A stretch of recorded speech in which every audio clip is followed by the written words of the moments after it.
Salut à tous. Aujourd'hui, nous allons parler d'une forme de méditation. Nous allons parler d'une forme de méditation dont la Bible ne fait pas particulièrement mention, mais que j'ai nommé euh, euh, euh, euh, le chemin vers l'intérieur. À quoi est-ce qu'elle consiste? Quels sont les buts recherchés lorsqu'on fait on fait une telle méditation? Et euh, euh, euh, euh, comment est-ce qu'elle se pratique? Telles sont les questions auxquelles nous allons essayer d'apporter quelques réponses. Je suis Tina Fabrice Sinclair, l'apôtre. Accrochez-vous, je vous dis à tout de suite.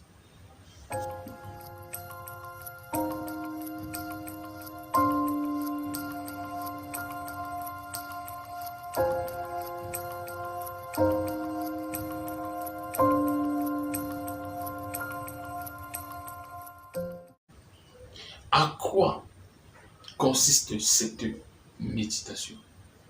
Genèse 24, du verset 62 au verset 64, là il est écrit. Or Isaac était venu, et il était venu du puits de la Caïroï et habitait sur la terre du Midi. Vers le soir, Isaac sortit pour méditer dans les champs. Il leva les yeux et vit des chameaux qui arrivaient. Rebecca leva aussi les yeux, vit Isaac et descendit de son chameau. Au verset 63, il est dit qu'Isaac était sorti pour méditer. Le mot méditer ici a été traduit de l'hébreu souak, qui veut dire se perdre dans ses pensées. Mais non, était-il perdu dans ses pensées ou méditait-il à cause de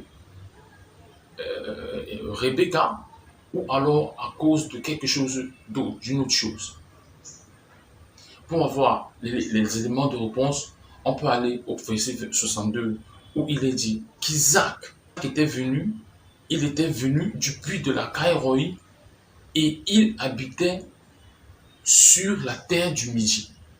La Caïroï est le puits où Agar, l'égyptienne servante de Sarai, avait rencontré l'ange qui lui était apparu. Très important, qui lui était apparu. Et elle s'écria après l'avoir vu en disant Ata el Roi, car elle avait dit j'ai vu celui qui m'a vu. Puisque cette apparition s'était passée près d'une fontaine, près d'un puits, alors on appela ce puits l'Achai Roi, c'est-à-dire le puits de celui qui m'a vu. On peut donc en déduire que venant de ce puits, Isaac avait fait l'expérience de Dieu. Ata el Roi, qui veut dire j'ai vu celui qui m'a vu, peut aussi évoquer un effet miroir. Car voir le Dieu qui nous a vus, c'est se voir à travers le Dieu qui nous a connus. Voir le Dieu qui nous a vus, c'est se voir à travers le Dieu qui nous a connus. Donc, revenu alors de ce puits, la Caïroï, Isaac s'était certainement vu à travers Dieu et avait certainement su quelle était réellement sa destinée en tant que fils de la promesse, le fils d'Abraham. C'est très important de relever cela. La Caïroï symbolise donc le lieu où l'on prend conscience qui l'on est en Dieu. C'est également le lieu où l'on fait l'expérience vivante de la personne de Dieu et où on réalise comme par un miroir que ce qui est vrai en Christ trouve sa résonance en soi-même. C'est très important. La Caïroï symbolise également la source divine où ce qui est caché devient clair. Ce lieu,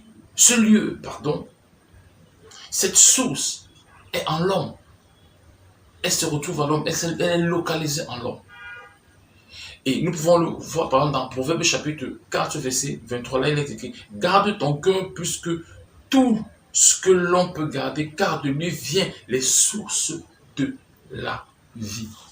Les sources de la vie, très important. Le chemin vers l'intérieur est cette méditation qui consiste donc à rentrer en soi-même pour atteindre ce lieu, cette source divine où, l'on devient pleinement conscient de la personne de Dieu en soi. 2, où l'on devient pleinement conscient que l'on est en Dieu et que Dieu est en soi. Tout comme Jésus-Christ était conscient qu'il était pleinement dans le Père et que le Père était pleinement en lui. Nous pouvons le voir dans Jean 14, dans Jean chapitre 14. 3, où l'on fait pleinement l'expérience de la plénitude de la personne de Dieu en soi. C'est très important. Alors, quels sont les buts recherchés par la pratique ou lorsqu'on pratique cette forme de méditation? Les buts sont à 2 niveaux. Il y a le niveau endogène et il y a le niveau exogène. Nous allons commencer par le niveau endogène. Les buts du point de vue endogène sont les suivants.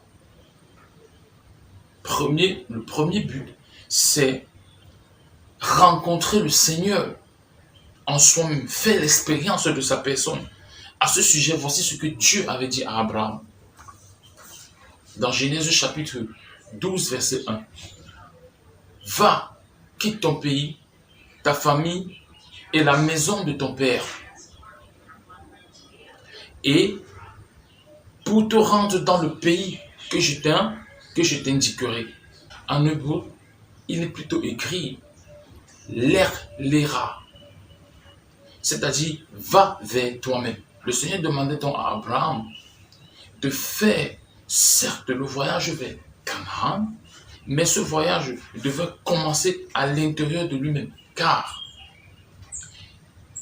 le Dieu qui s'était adressé à lui l'avait fait depuis son intérieur. C'est très important de noter cela. Le deuxième but du point de vue endogène, c'est faire l'expérience vivante de l'amour en tant que personne et non en tant que sentiment. Car Dieu est amour. Pour lire dans 1 Jean chapitre 4, verset 8. Je vais donner une petite précision. C'est une chose que de connaître Dieu par doctrine, par enseignement. C'en est une autre que de le connaître par expérience en soi-même. La charte de la nouvelle alliance nous l'enseigne. La charte de la nouvelle alliance est, comme j'aime bien l'appeler, la charte qui apporte l'expérience de Dieu. Nous pouvons le lire dans Hébreux chapitre 8, verset 10 à 11.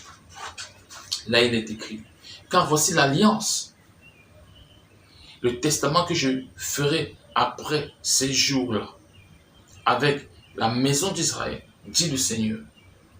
Je mettrai mes Torahs, mes lois dans leur esprit, et je les écrirai dans leur cœur. Je serai leur Elohim, et ils seront mon peuple.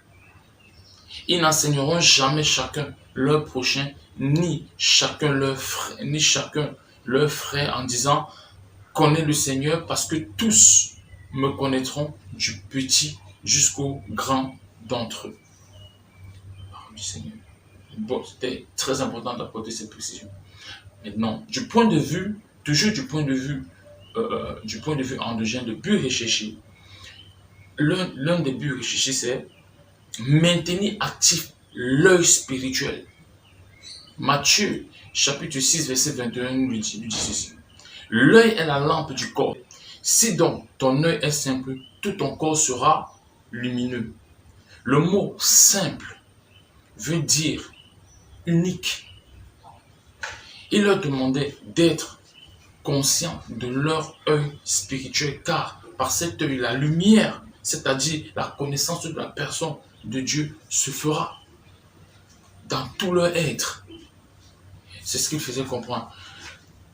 Les buts, nous avons parlé de 2 catégories de buts. Nous avons dit le but du point de vue endogène et le but du point de vue exogène. Du point de vue exogène, Le premier but, c'est savoir laisser Dieu agir et parler. Savoir laisser Dieu agir et parler.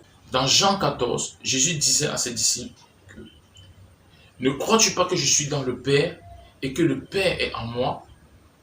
Les paroles que je vous dis, je ne les dis pas de moi-même, mais le Père qui demeure en moi est celui qui fait les œuvres. Deuxième objectif, du point de vue exogène, être une personne aimante. Jean dit dans 1 Jean 4, verset 8, celui qui n'aime pas n'a pas connu Dieu parce que Dieu est amour. Le mot connaître ici, c'est ginosko, qui veut dire connaître par expérience, comme lorsqu'un homme et une femme se connaissent sexuellement. En fait, voici ce que dit Jean en d'autres mots. Celui qui n'aime pas montre par là qu'il n'a pas fait l'expérience de la personne de Dieu en lui, parce que Dieu est amour. C'est ce qu'il est en train de dire en d'autres mots. Maintenant, comment pratiquer une telle méditation? Déjà, ce que je peux dire à ce sujet, c'est qu'il n'y a pas de protocole. Il n'y a pas de protocole. Elle peut se faire chacun selon sa sensibilité. Cependant, il y a des choses à prendre en compte. Première chose, le calme intérieur. Il est différent du calme ou du silence extérieur. L'on doit être capable d'être calme à l'intérieur de soi-même. Même au milieu d'un tumulte, si vous pouvez vous maîtriser suffisamment, votre expérience sera sans précédent et très riche. La deuxième chose à prendre en compte, c'est le calme intérieur plus le calme extérieur. Si vous ne pouvez pas trouver le calme intérieur au milieu d'un tumulte, d'un bruit, d'un vacarme, vous pouvez vous retirer pour rechercher le calme extérieur qui est attaché à l'environnement. C'est très important. La combinaison des deux est nettement meilleure et riche. Et les résultats sont terribles.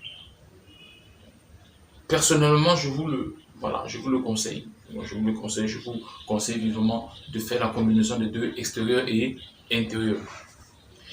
Troisième chose à prendre en compte, éliminez tous vos préjugés, suggestions mentales, jugements personnels à propos de vous-même, vos condamnations personnelles, vos raisonnements, votre logique, vos raisons. Vous devez vous voir tel que Dieu vous voit et tel qu'il vous connaît réellement à travers le Christ.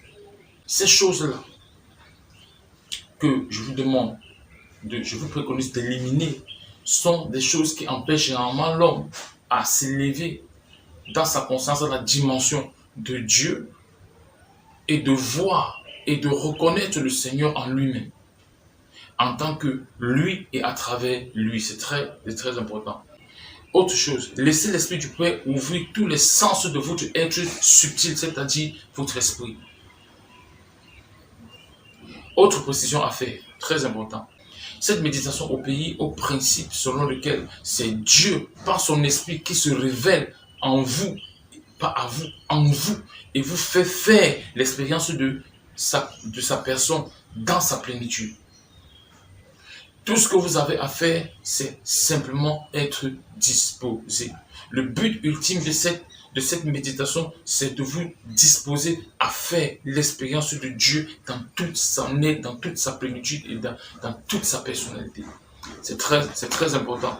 En conclusion, le chemin vers l'intérieur de soi-même dont nous parlons dans cette vidéo est le chemin ou plutôt le voyage à partir duquel nous faisons la rencontre en soi-même du Seigneur qui y réside en maître et en roi.